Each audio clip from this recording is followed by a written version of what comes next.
Babies have soft and delicate skin, so using the right products is important to keep them healthy and safe. Joining us today to talk about some of these key products is Dr. Stephanie Hansen, a pediatrician at Sanford Health. And right when we were going in, you said usually we talk about much more serious and heavy things. Today's kind of a fun one, but like day to day, you know, especially when you're a new parent or you've had a couple of kids. Let's start with, are there any things that parents should know when they're in the store aisles and you're overwhelmed by all of the products, what you should actually be considering when you're picking stuff out? Right, there's so many choices in the baby aisle, and each of them, you know, touts a different benefit for your baby. Really, when it comes to that delicate baby skin, the blander, the better. Okay. So you want to avoid a lot of added fragrances or added dyes or colors. So just as simple and as natural as possible. So you should maybe be looking at labels? Yeah, it's really not a bad idea. I think, you know, we all love to snuggle into a baby and smell those delicious smells, but really babies smell pretty good on their own, you have to admit. Oh, I love the smell of a newborn baby. You're right.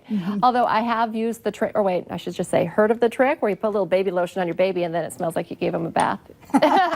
No, you should always. But that leads me into bathing. Yeah. Babies, but then also as kids get a little bit older, we all see the commercials for bubble bath and all that stuff that can really, you know, color the water. Yeah, those products are so fun and kids really enjoy them, but especially for kids with sensitive skin, they can really be harsh and cause issues with itching and dryness and rash. So if you have a child with sensitive skin, we really recommend avoiding those products that you add into the bath water. And how about for little girls specifically? I feel like I do hear more concerns about girls sitting in bathtubs that are full of different soaps and things. Yeah, absolutely. You know, the little girl's vaginal tissue is really sensitive and delicate, and having a lot of soaps or bubble baths or dyes can be irritating and cause problems for them.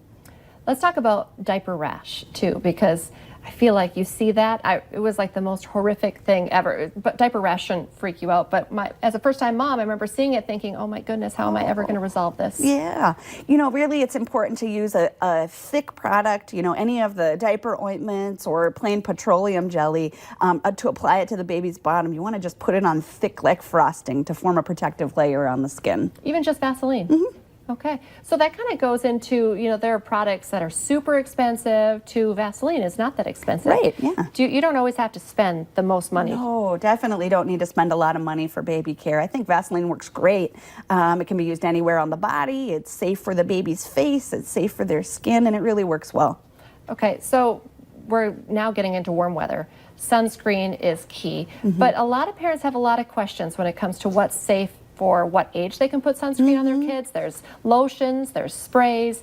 What should we be thinking about when we talk about sun protection? Yeah, well, especially for little babies under 6 months, avoiding peak sun exposure times is probably the most important. Using protective clothing like a hat or a lightweight long sleeve shirt. If you do need to use a little bit of sunscreen on a baby, use it sparingly, and a cream product or one of the balm sticks is probably easier to apply. Do you have any concerns? I know I've heard about inhaling the spray sunscreens. That's not a good thing. It's difficult to apply a spray sunscreen without inhaling it, and you know there are chemicals in that spray. It can be irritating to the lungs. It's also difficult to get a thorough application with a spray. So even though you spray it on, you still really have to rub it in. You could probably get better coverage with a cream. How about, because I am scared of all bugs, and mostly the bites in West Nile. When it comes to bug sprays, that's a big concern too when we're talking about DEET. Adults are concerned about the level of DEET and percentage of DEET. How about when it comes to our kids?